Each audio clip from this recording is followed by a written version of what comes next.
ससुर जी का घर, बहुओं के लिए शिक्षाप्रद कहानी। रोहन और सीमा की नई नई शादी हुई थी। घर में ससुर यानी कि रोहन के पिता सुधीर जी और ये दोनों बस 3 ही लोग थे। इस घर को रोहन के माँ बाप ने जीवन भर पाई पाई जुटाकर बड़ी मेहनत और अरमानों से बनाया था। वरना आज के समय में मुंबई में घर बनाना तो दूर की बात है, किराए पर लेना भी बहुत बड़ी अचीवमेंट से कम नहीं है। जब रोहन कॉलेज में था तब माँ उन्हें और दुनिया को छोड़कर जा चुकी थी। एक काम वाली बाई शंकु जी को, जो सुबह से लेकर शाम तक उनके घर का सारा काम करती थी। नई नई शादी हुई थी, इसलिए शंकु बाई का दिन भर में रहना सीमा को अपनी प्राइवेसी में बाधा सा लगता था। इसलिए अब शंकु बाई सुबह खाना बनाना, कपड़े और पोछा करने के बाद चली जाती और वापस शाम को आकर खाना बनाती। शंकु बाई की दोपहर की गैर हाजिरी से कई छोटे मोटे काम दिखाई देने लगे, जिनमें से ज़्यादा काम बिना कहे सुधीर जी ये सोच कर लिया करते थे कि बहुओं को मदद हो जाएगी। लेकिन बहू सोचती कि ससुर को औरतों के काम में दखल देने की आदत है।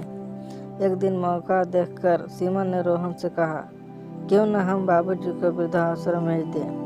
सिर्फ एक बार पैसा भरना पड़ेगा और उन्हें भी अपने उम्र के लोगों के साथ मिल जाएगा।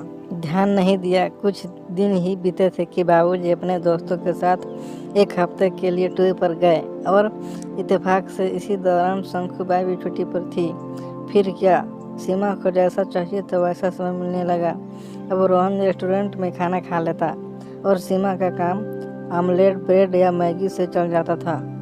खाना बनाने की टेंशन नहीं थी, लेकिन घर में निकलने वाले सारे काम तो अभी भी करने ही थे।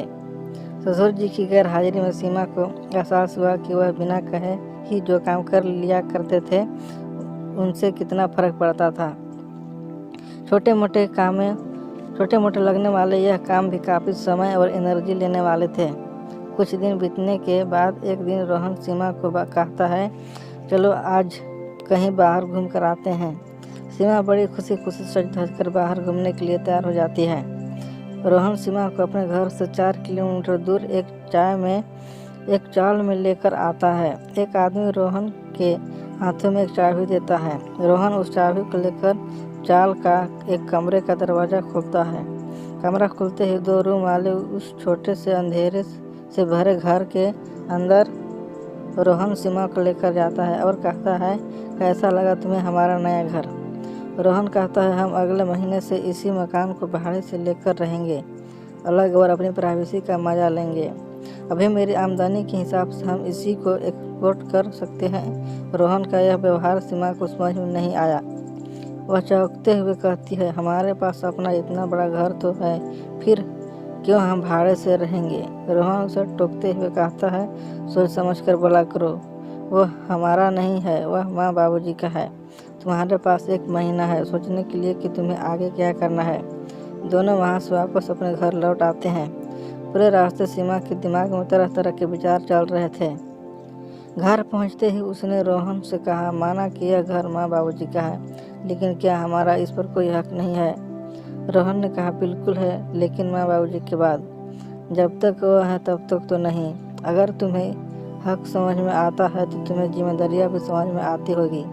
सिर्फ हक के बारे में सोचकर और अपनी जिम्मेदारियाँ भूलकर स्वार्थी होना क्या भला अच्छा होता है।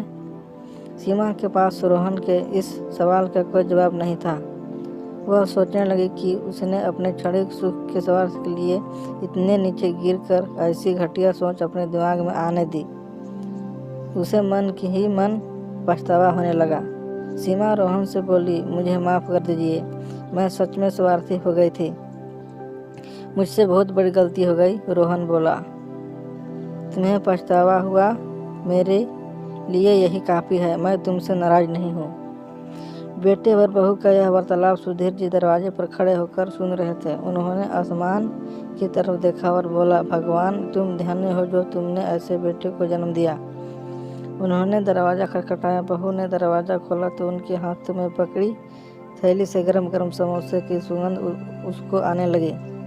ससुर ने अपने बहू से कहा, वो कोने वाली हलवाई के पास से लाया हूँ, तुम्हें बहुत पसंद है ना।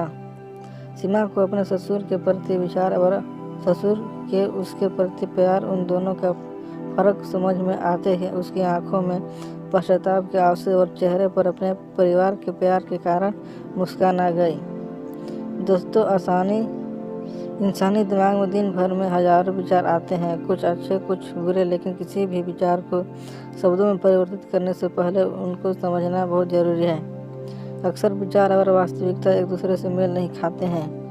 हमारे बुजुर्ग जो हमें बोझ लगते हैं, जिनसे हम बात बात में चिढ़ जाते हैं, और ऐसा इसलिए होता है क्योंकि हम स्वार्थी होकर सोचते हैं और हम उनके योगदान को समझ नहीं पाते। वह हमारे जीवन में बहुत अहम किरदार निभाते हैं।